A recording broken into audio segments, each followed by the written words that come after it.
of the beggars and the vagrants? Yeah, let's go on to that. Why are there so many homeless in town that we can't get rid of? Well, I think our guest Mary Cole kind of alluded to some of it. I mean that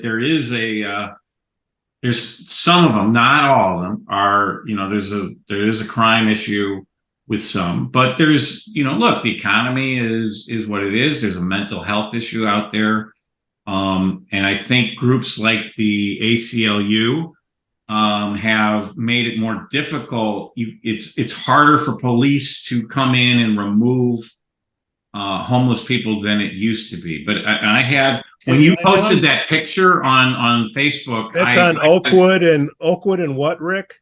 Oakwood in Wisconsin. Okay. So I had an off the record conversation with one of the aldermen. There's no signs there. And believe me, they want to deal with this. They get a lot of calls. They don't like it. I'm glad. I hope they do. But there's only so much legally they can do. And a lot of the same people. Well, but maybe it's time somebody started being a little more aggressive and being a little more inventive in what they're doing. You've seen me post before the signs that I see out in Phoenix and Scottsdale saying, "Do not give money to panhandlers. If you want to contribute to the homeless, here is a place you could do that." And yet I see no effort whatsoever to get the beggars off of Western Avenue, or to get this new vagrant who's now living on city property at the parking lot. Why can't that person be taken off city property? I don't know. I don't know why he can't be. Well, you're the lawyer. He's loitering. He's not only loitering. He's also I heard there's no sign there. That is a trespass. I think there's some discussion about some of the options they can do. So they have changed. The Skokie parks have a curfew. So there's, if you go to any park in Skokie, there's a curfew of all parks have a curfew. All the parks have a curfew. All the ones so there could be a curfew on public property. I mean, like I said, unfortunately, groups like the ACLU, which I think a lot of those same Flat Earth Society people that we've talked about over the last few months, I think are very. There are people out there. When you did the Facebook post, there were people saying, "Oh, Pete, you need to be more sensitive to this, and you need to." I go, "Yeah, why don't you put them up at your house?" But there are places for the homeless. Lake County Paths is a great organization. Okay, they do a lot of good work, and anyone can volunteer there. We've done volunteering with them through our church. There's a whole bunch of ways. What you don't want to do, and we've talked about this on a previous show, you don't want to just hand them money, because I've seen this I've been working or going to school in Chicago for over 30 years. So, I'm used to homeless people downtown Chicago and by Loyola and Rogers Park. You don't want to just hand them money, because they say it's for something to eat, but then it ends up being for drugs or liquor. If somebody sees me on the street and I passers by, they wish me a nice day. They're wishing me a nice day.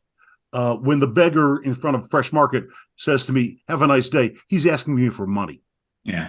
Don't give them the money, because you're feeding the credibility in these people. Now, hold on. I do not understand why we let this guy. Hold on, Rick. You brought up Fresh Market. He's sitting there. The guy is sitting today right in front of a help wanted sign. I mean, the Fresh Market has a help wanted sign right next to him. Hold on, Rick. Let me stir you up a little bit more. That dude at Fresh Market, he's got a nice house. He's got a couple cars. We've talked about that dude 2 or 3 times on this show when you guys weren't around, and he's still there. Because people give him money. That's why I need to go out there. That's why he's there. If people didn't give him money, if people stopped giving him money, he'd stop being there. He's getting more money in this podcast. That's bullcrap.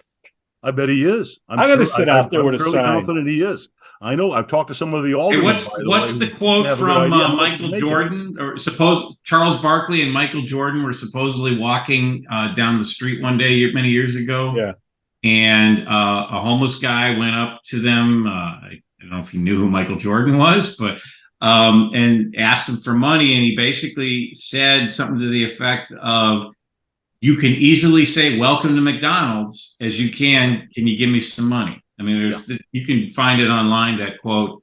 on there. But I mean, it's wait a true. minute, I mean, like, the unemployment rate is 3.6%. It is like Walmart is begging for employees. Yeah. Every retailer is begging for employees, and I get it. Maybe there are mental health issues with certain people, and we do need it. But there's service, there's paths, there's things like that.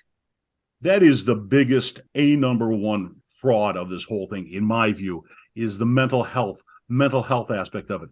People with mental health challenges have been working for a living since work was created.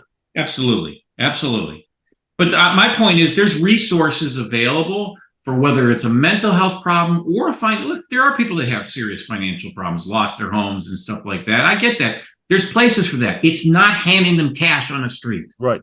You guys are missing the boat. These people that are giving them cash are doing it because they feel guilty. Well, this is the same. It's the Flat Earth Society. I think it makes the donors feel better for whatever reason. I never understand why. I bet they all voted for Eric Reinhardt for state attorney. Yeah, I bet you there's a correlation. I feel bad for letting criminals go. Here you go. Here's $5. Do you think we're ever going to get Reinhardt on the podcast now? Who cares? Mr. Reinhardt, you're welcome to come on and tell us. Would you like fries with that, Eric? And Eric's a nice guy, by the way. Personally, he's very sure nice. He is. Got some really bad ideas. Anybody that's letting out criminals that's going to rip me off, he ain't so nice.